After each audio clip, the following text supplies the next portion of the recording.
19 वाहनांचा ताफा, 160 बांगलादेशी आणि बोगद्यात अपघात. मुंबई पुणे एक्सप्रेस वेवर घडली घटना.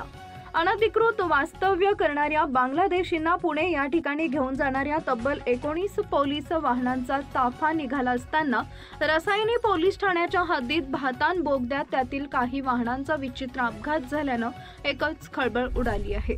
मुंबई पुणे द्रुतगती महामार्गावर भातान बोगद्यात आज सकाळी मोठा अपघात झालाय. 19 वाहनात तब्बल एकूण 160 बांगलादेशी होते. मिळालेल्या माहितीनुसार पुढील वाहनानं अचानक ब्रेक दाबल्यानं मागील जवळपास 6 ते 7 वाहनं एकमेकांना धडकली.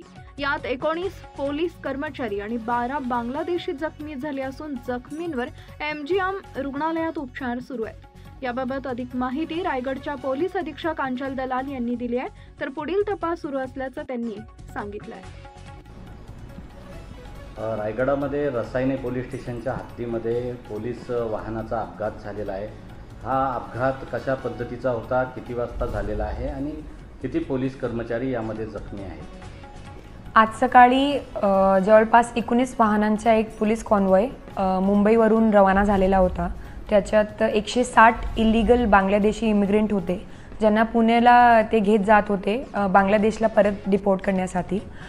अंदाजन 7:45 वाजताचे जवळपास सकाळी भातन आपले जे बोगदे आहे तिथे हे अपघात घडलेला आहे. याच्यात जवळपास 19 पोलीस कर्मचारी आणि 12 जे इलिगल बांगलादेशी इमिग्रंट आहे ते जखमी झालेले आहे. यापैकी एक आपले मुंबई पोलीसचे कर्मचारी आहे विजय माने म्हणून, त्यांना जास्त लागलेली आहे आणि त्यांचा उपचार एमजीएम हॉस्पिटलला चालू आहे नवी मुंबईमध्ये. या संदर्भामध्ये वाहनावर कोणत्या गुन्हा दाखल झालाय का, कोणत्या पोलीस स्टेशनमध्ये कार्यवाही सुरू आहे? याच्यात एकूण 6 वाहन अपघातग्रस्त झालेले आहे आणि त्या वाहनांबद्दल आणि हे पूर्ण जे अपघात घडलाय याच्या दाखल करण्याची प्रक्रिया रसायनी पोलीस स्टेशनमध्ये चालू आहे.